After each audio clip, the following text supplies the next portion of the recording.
निखिलाकार संस्कार कारा स्वच्छंदम द्वंद्वनीति प्रतिपद रामनुव्यंजयामा। ओम शांति शांति शांति।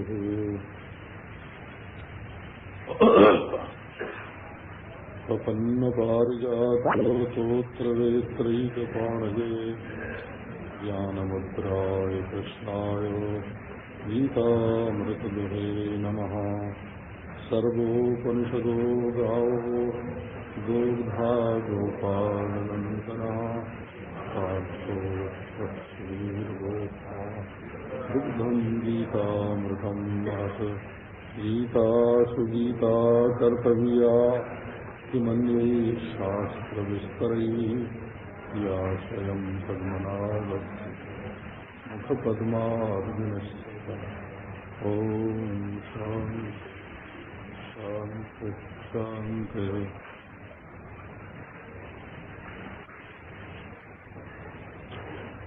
एक दिन एक सज्जन ने पूछा कि गीता का निर्माण कब हुआ।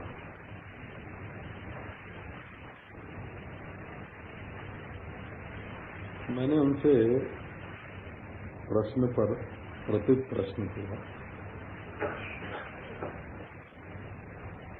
कि कोई बात 4 दिन पहले कही गई कि 4 दिन बाद कही गई,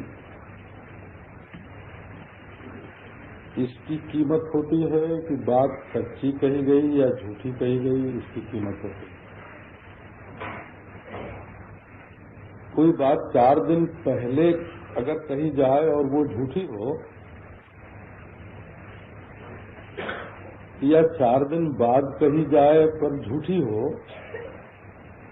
तो झूठी बात की कीमत नहीं होती, कीमत सच्ची बात की होती है, चाहे वो 4 दिन पहले कही गई हो या 4 दिन बाद कही गई हो।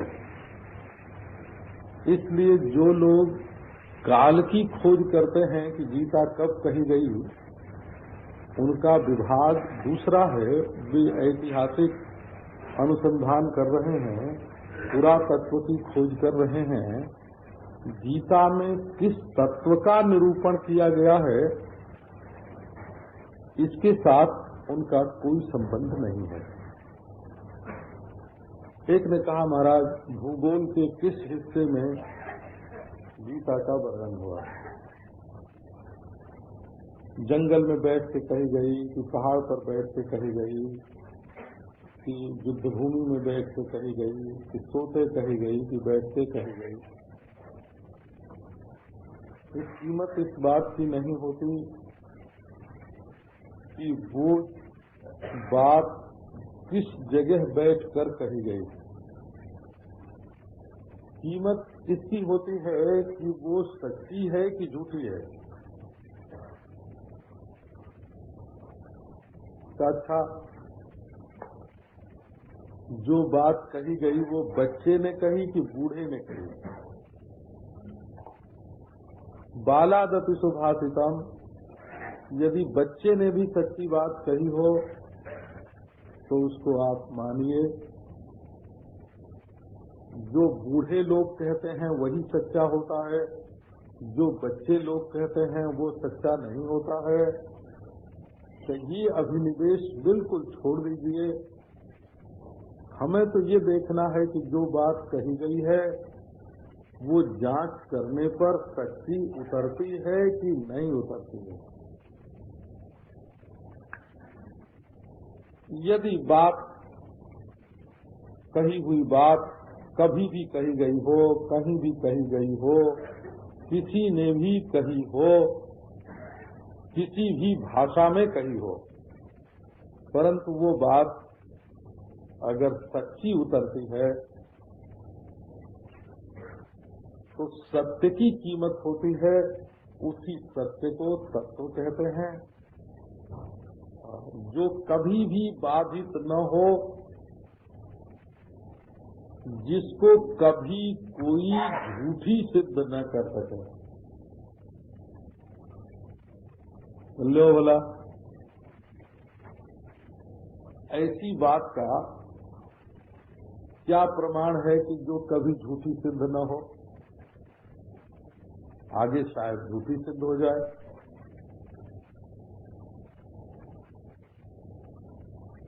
अब आप देखो, यदि कोई कहे कि तुम हो ही नहीं,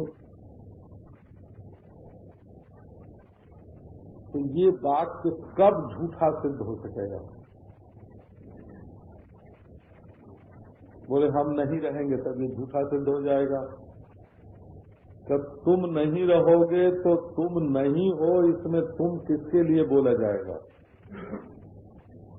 जब जिसके लिए ये वाक्य बोला जाएगा कि तुम नहीं हो, उसके लिए ये वाक्य हमेशा ही झूठा रहेगा, कभी सच्चा हो ही नहीं सकता।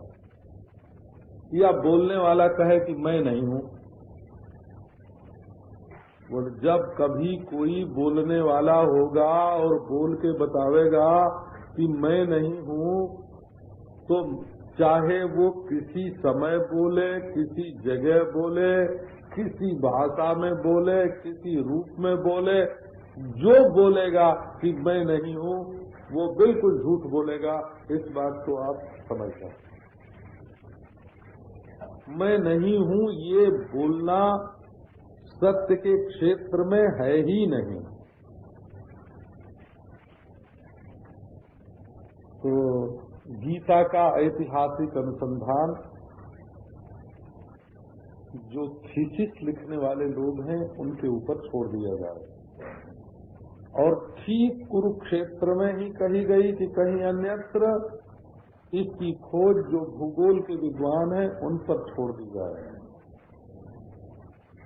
इसके मूल वक्ता व्यास हैं कि कृष्ण हैं, इसकी लड़ाई सनातन धर्मी और आर्य समाजियों पर छोड़ दी जाए। हम लोग इस बात का अनुसंधान करें कि अंततः इसमें कहा क्या गया है, इस बात पर विचार करें। आखिर ये बात जो इसमें कही गई है वो हमारे जीवन का कहीं स्पर्श करती है कि नहीं करती है? हमारी वर्तमान समस्याओं का हल करती है कि नहीं करती है? हमारे दुख दर्द को मिटाती है कि नहीं मिटाती है? हमें ये सुख शांति देती है कि नहीं देती है? यदि ये हमारे रोग को मिटाती है, हमारे दुख दर्द को दूर करती है, हमें तत्काल सुख शांति देती है, तो ये तो एक अमृत का ग्रंथ हुआ, अमृत की पुस्तक हुई, ये तो एक अमृत वचन हुआ। इसमें कौन कब कहाँ ये सब जोड़ने की कोई जरूरत नहीं है।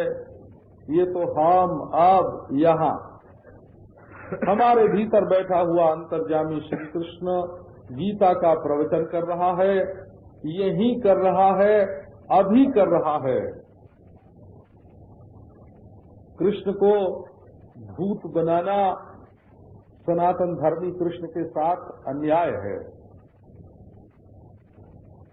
वो ऐतिहासिक नहीं तात्विक है। वो उस समय भी था, इस समय भी है। उसको भौगोलिक बनाना अन्याय है। उसको भाषाई सांप्रदायिक चक्कर में डालना अन्याय है। श्री कृष्ण हम सबका है, हमारा अंतर्यामी है, हमारे भीतर बैठा हुआ है, हमारे जीवन के रथ की बागडोर उसके हाथ में है।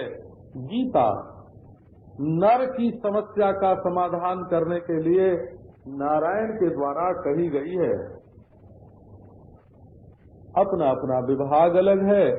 जो लोग भौतिक पदार्थ में ज्यादा रुचि रखते हैं वो भौतिक अनुसंधान अधिक करते हैं, और जो लोग आत्मानुभूति में अधिक रुचि रखते हैं वो गीता में कहे हुए सत्य का अनुसंधान करने के लिए आत्मा को देखते हैं।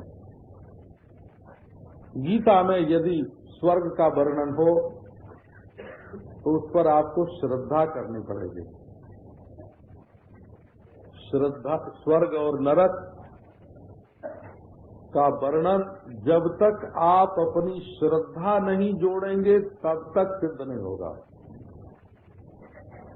परंतु किसी भौतिक वस्तु का वर्णन हो तो श्रद्धा नहीं, वो विज्ञान के सहकार से ही ज्ञात हो जाएगा। गीता में जब ये वर्णन मिलता है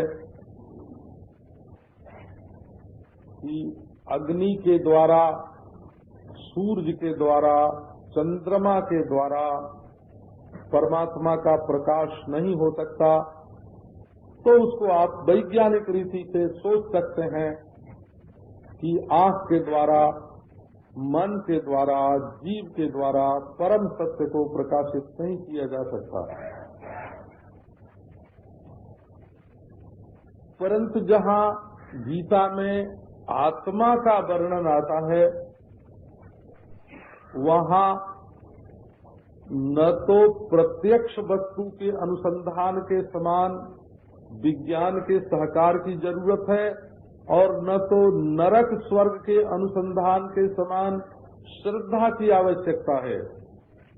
ठीक आपके बारे में जो वर्णन मिलता है गीता में, उसको तो आप तत्काल अनुभव कर सकते हैं, क्योंकि वह आपके बारे में है।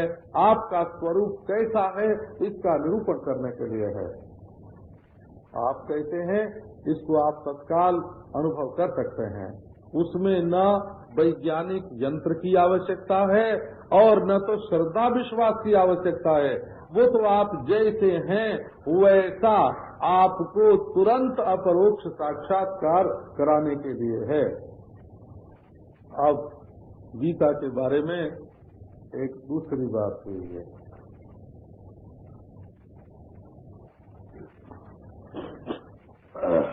संसार में क्या करना चाहिए और क्या नहीं करना चाहिए, ये प्रवृत्ति लक्षण धर्म इसको बोलते हैं। और प्रवृत्ति से पृथक हो करके निवृत्ति हो में आकर के अपनी आत्म वस्तु का साक्षात्कार करना चाहिए, ये एक दूसरी प्रक्रिया है। हमें लोगों में कैसा व्यवहार करना चाहिए जिससे हमारा अंतःकरण शुद्ध हो और व्यवहार में हमको सफलता मिले, वो एक बात दूसरी है। और हमें क्या साधन करना चाहिए जिससे अंतर में हमको परमात्मा के दर्शन की योग्यता प्राप्त हो, वो एक बात दूसरी है। ये निर्माण विभाग हैं दोनों।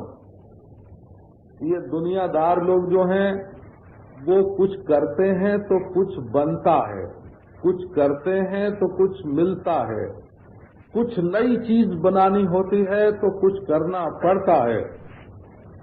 तो एक होता है कर्म का विभाग, धर्म का विभाग, प्रवृत्ति लक्षण विभाग। कौन सी प्रवृत्ति करें तो उस प्रवृत्ति का फल क्या होगा। प्रवृत्ति के फल रूप आप जो चाहें सो प्राप्त कर सकते हैं।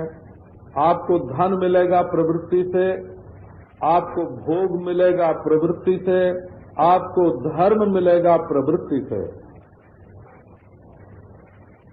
परंतु प्रवृत्ति का अंतिम रूप क्या होगा? प्रवृत्ति का अंतिम रूप होगा निवृत्ति। प्रवृत्ति करते करते करते आप अपने आप में आकर के स्थित हो जाएंगे। तो एक क्रियाशील प्रवृत्ति और एक शांत प्रवृत्ति। क्रियाशील प्रवृत्ति से व्यवहार होता है और शांत प्रवृत्ति से समाधि होती है, परंतु वो समाधि रूप जो निवृत्ति है तो वो भी कभी न कभी टूट जाती है। निवृत्ति के बाद प्रवृत्ति और प्रवृत्ति के बाद निवृत्ति, ये संसार का चक्र चलता रहता है। यही जीवन के रथ के दो पहिए हैं जिन पर बैठ करके इस जीवात्मा रूपी नर को, अर्जुन को इस कर्म क्षेत्र में काम करना पड़ता है। परंतु इसमें बैठा हुआ जो जीवात्मा है वो न प्रवृत्ति है न निवृत्ति है, वो तो असंग साक्षी है। यहाँ तक की बात जो है वो बिना वेद वेदांत के उपदेश के समझी जा सकती है, अनुभव में लाई जा सकती है। वेद वेदांत की जरूरत वहाँ पड़ती है जब इसी साक्षी आत्मा को एक अज्ञान का पर्दा काटने के लिए ब्रह्म जानने की जरूरत पड़ती है। वहाँ ब्रह्म जानना भी उतना मुख्य नहीं है जितना कि अज्ञान के पर्दे को फाड़ देना, अज्ञान के पर्दे को फाड़ देना आवश्यक है। तो ये बात जो किसी भी साधना से उत्पन्न नहीं होती, न प्रवृत्ति से न निवृत्ति से, यदि साधना से उत्पन्न होए तो वो फिर मिट जाए, नष्ट हो जाए। वो साधना से उत्पन्न जो साध्य स्थिति है वो नश्वर हो जाए। जो चीज पैदा होती है वो मिट जाती है। तो तत्व ज्ञान के द्वारा उस वस्तु का बोध कराया जाता है जो सिद्ध है, जो स्वयं है। तो ये आत्मा ब्रह्म है। ये जब श्रुति, ये गीता जब बताती है और आत्मा और ब्रह्म की एकता का साक्षात्कार होता है तो उससे सबसे बड़ा फल ये होता है कि ये ज्यों का त्यों जैसी स्थिति है, इसमें भला बुरा, इसमें राग द्वेष, इसमें नरक स्वर्ग, इसमें जन्म मरण का भेद किए बिना एक परब्रह्म परमात्मा सर्व के रूप में प्रकट हो रहा है। कि ये बात, ये वस्तु स्थिति प्रकट हो जाती है। ये बनाई नहीं जाती का असल में ऐसा है ही है, केवल न जानने के कारण ये वस्तु परोक्ष हो रही है। तो अब आओ गीता में हम ये देखें कि हमारे दैनिक जीवन के लिए क्या प्राप्त होता है। गीता के पहले अध्याय में हम देखते हैं एक है दुर्योधन और एक है अर्जुन। दुर्योधन का अर्थ है नाना प्रकार के दांव पेच करके कूटनीति के द्वारा छल प्रपंच से जीवन के व्यवहार को चलाने वाला स्वार्थी मनुष्य। अर्जुन का अर्थ होता है सरल सीधा ज्ञानार्जन करने के लिए तत्पर एक मनुष्य। युद्ध भूमि में दोनों आते हैं, दुर्योधन भी आते हैं, अर्जुन भी आते हैं। दुर्योधन भी दोनों सेना का निरीक्षण करते हैं और अर्जुन भी दोनों सेना का निरीक्षण करते हैं। दुर्योधन सेना का निरीक्षण करके तत्काल आज्ञा दे देते हैं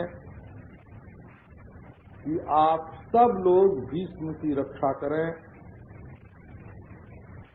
युद्ध की घोषणा हो जाती है। दुर्योधन ने अपनी युद्ध घोषणा में ये कहा कि ये जितनी सेना यहाँ इकट्ठी हुई है हमारे पक्ष में, वो मेरे लिए मरने को तैयार है। आप गीता में ये पढ़ते हैं, मदर्थे त्यक्त जीविता। ये सेना जो सामने खड़ी है, इसमें मैं जिंदा रहूं, मैं राजा बनूं, मेरा सुख स्वार्थ पूरा हो, इसके लिए ये सारी सेना मरने को तैयार है। ये अर्जुन का दृष्टिकोण है और युद्ध की घोषणा हो जाती है। अर्जुन वो भी युद्ध भूमि में आते हैं। अर्जुन की विशेषता ये है कि अर्जुन के पास एक सारथी भी है।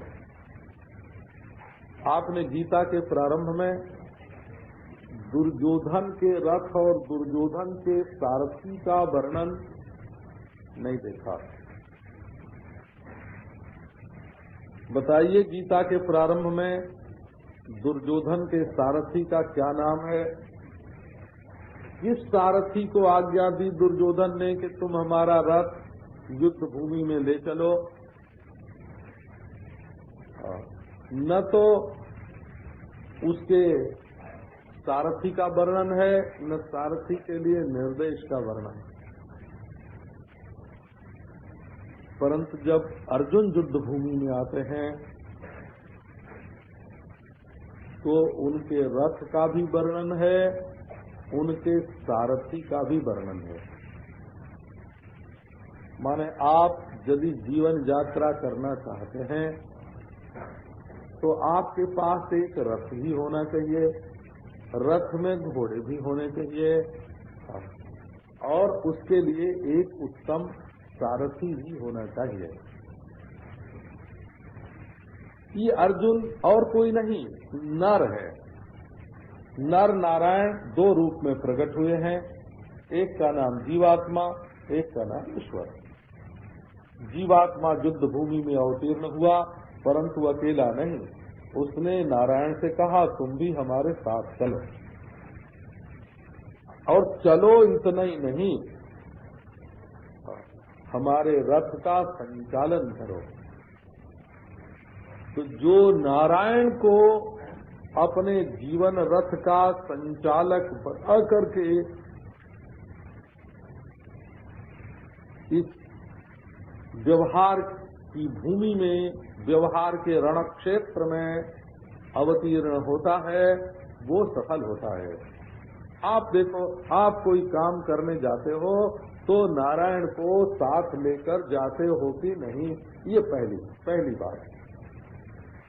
दुर्योधन गया रणभूमि में, वो नारायण को साथ लेकर नहीं गया, पर अर्जुन गया रणभूमि में तो नारायण को साथ लेकर गया।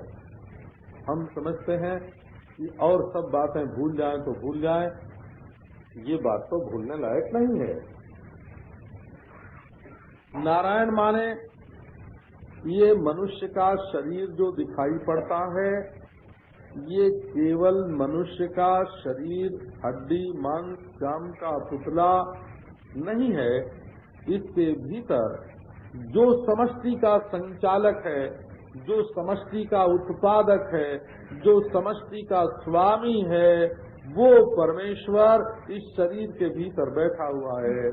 आप कोई काम करने के लिए निकलें, कोई काम करने के लिए चलें, तो हमारे हृदय में नारायण बैठा हुआ है, उसकी ओर देख लें, नारायण का स्मरण करके सब काम करें। जो लोग बड़े बड़े हैं उनकी बात छोड़ दो, जो बड़े व्यापारी हैं उनका काम आजकल बिना नारायण स्मरण के चल सकता है ना? ब्लेक स्मरण से भी काम चलता है।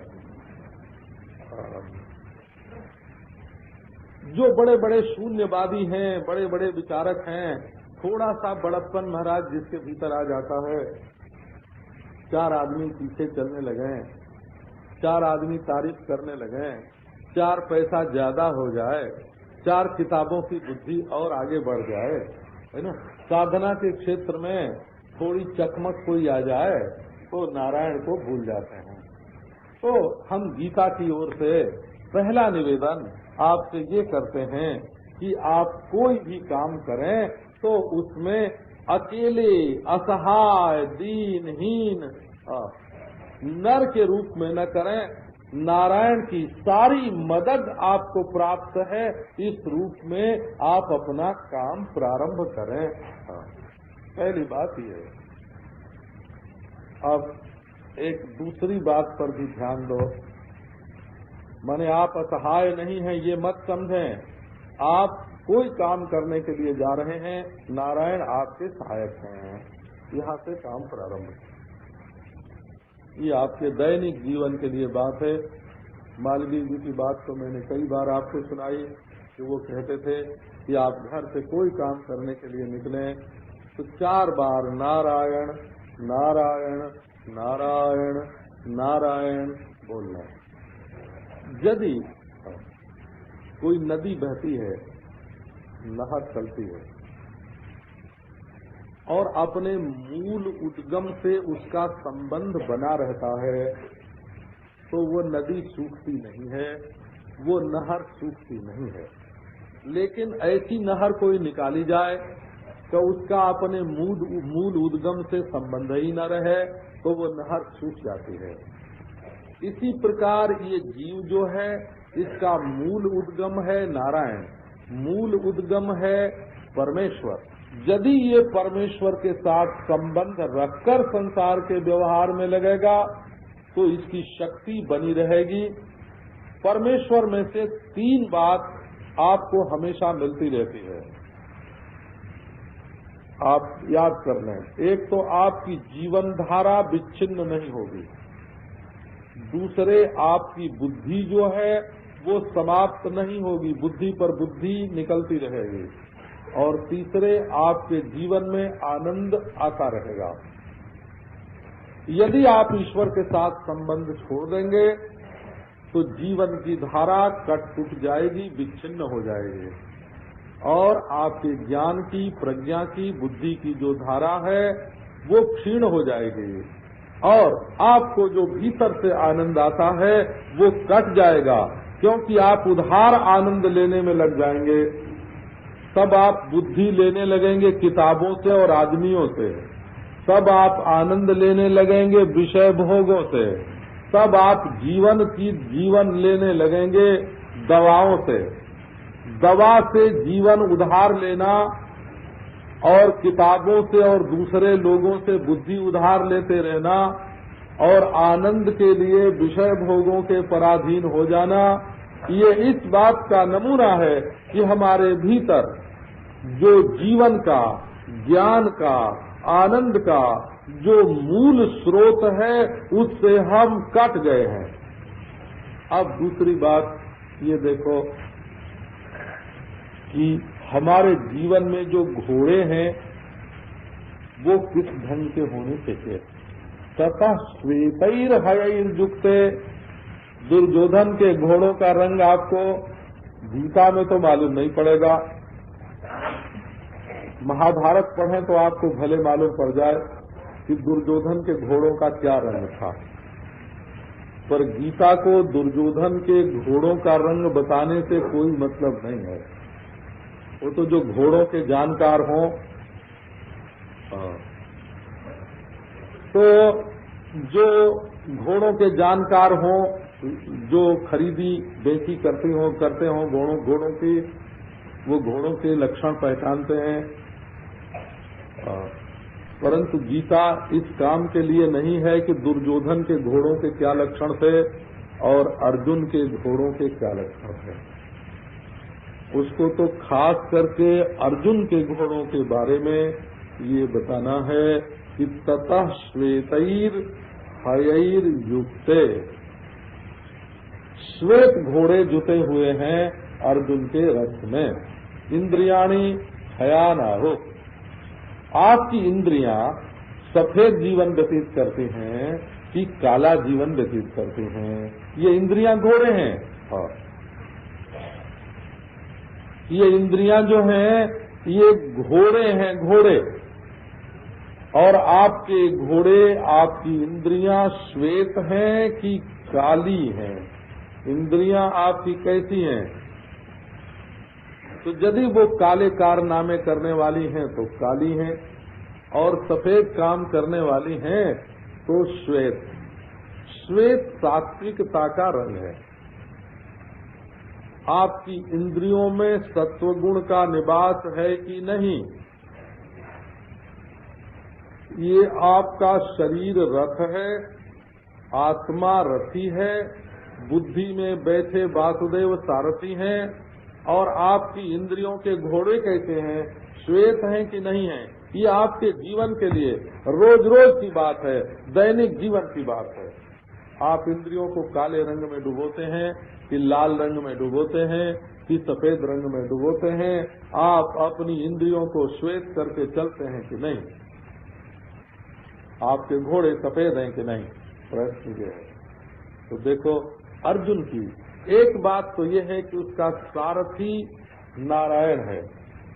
बिना सारथी का, दुर्योधन जैसे बिना सारथी का है, बिना रथ का है, बिना घोड़े का है। गीता के प्रारंभ में उसके पास तो जीवन में यात्रा करने के लिए जो ठीक ठीक सामग्री चाहिए वही नहीं है दुर्योधन के पास। वो तो दूसरों को हुक्म देता है। बस हुक्म देने से जीवन नहीं चलता है, जीवन की जो प्रणाली है उससे जीवन चलता है।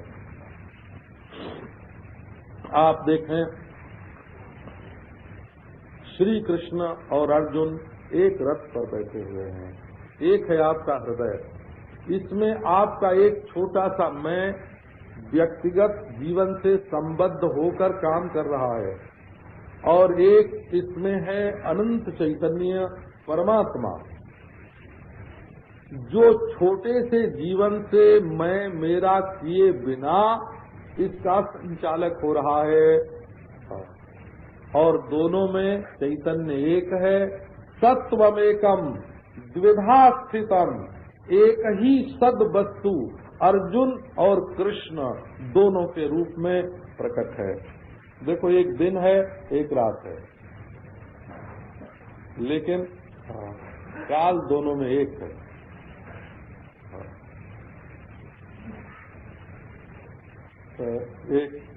एक ने किसी महात्मा से पूछा कि सृष्टि कब हुई महाराज, पहले दिन में हुई कि रात में?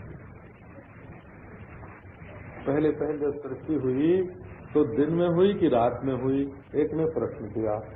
तो महात्मा जी ने कहा कि भैया, है ना, ये सृष्टि जो हुई ये दोनों के बाप से हुई। दिन और रात दोनों जिसके बेटे हैं, उनसे अहस्य कृष्णम अहर अर्जुनंच, ये दिन ही काला है और दिन ही सफेद है। अहस्य कृष्णम अहर अर्जुनंच, परंतु जो काल है वो न दिन है न रात है। काल में दिन और रात दोनों का विभाग दिखाई पड़ता है, परंतु काल में दिन रात नहीं है।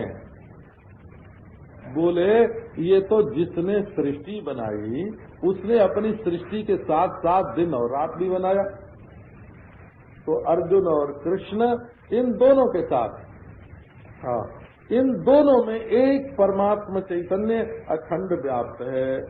तो हमें एक बात तो ये है, ये मनुष्य जीवन को आप यात्रा के लिए उपयोगी रथ के रूप में समझें, इसको मैं न समझें। और इसमें जो घोड़े हैं इंद्रियां, उनको सात्विक रखें। और इसमें सारथी जो हैं, बुद्धिम तु सारथिम विद्धि, इसमें आपकी जो प्रज्ञा है उसको जागृत रखें।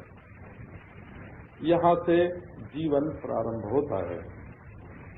पर जब जीवन प्रारंभ होता है तो दुनिया की जो परंपरा है वो आके घेरती है।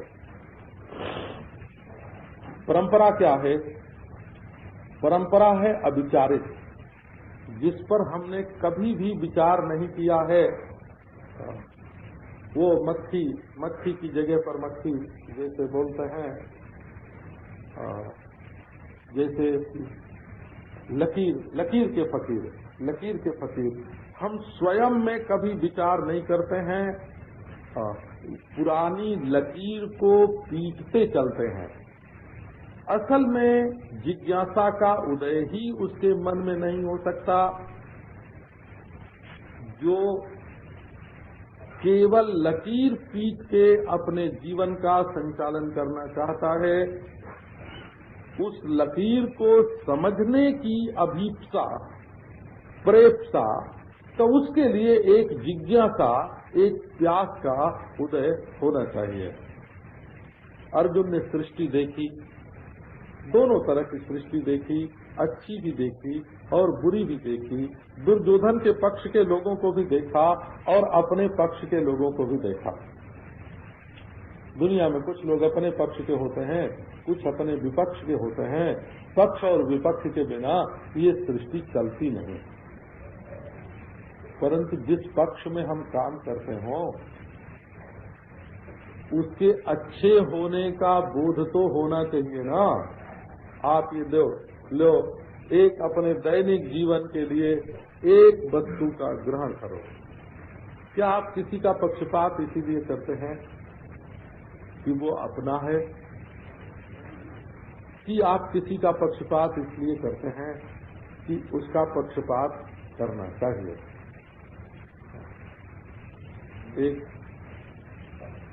एक बार एक ही गद्दी पर दो आचार्य नामजद हो गए। गद्दी है एक और दो आचार्य नामजद हुए। एक पार्टी ने कहा ये आचार्य, एक पार्टी ने कहा ये आचार्य। हमारे पास सिफारिश आई कि देखो ये आचार्य जो हैं ये आपके अपने हैं, इसलिए इनका पक्ष लेना चाहिए।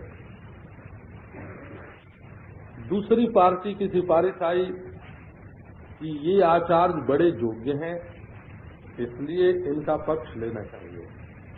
अब हमारी अंतरात्मा क्या कहती है? हमारी अंतरात्मा अर्जुन है कि हमारी अंतरात्मा दुर्योधन है? यही तो उसकी परीक्षा होगी ना। यदि हम अपना मान करके किसी का पक्षपात करते हैं तो हमारी अंतरात्मा में दुर्योधन प्रकट हो रहा है, और यदि हम किसी की योग्यता को स्वीकार करके उसका पक्ष कर रहे हैं तो हमारे अंदर अर्जुन प्रकट हो रहे हैं। अर्जुन का कहना है कि न कांक्षे विजयम कृष्ण न च राज्यम सुखानि च किम नो राज्येन गोविंद किम भोगैर जीवितेन वा न कांक्षे विजयम कृष्ण। हमको विजय नहीं चाहिए, न च राज्यम, राज्य नहीं चाहिए, सुखानि च, सुख नहीं चाहिए। हम राज्य लेकर क्या करेंगे, हम भोग करके क्या करेंगे, हम जीकर क्या करेंगे?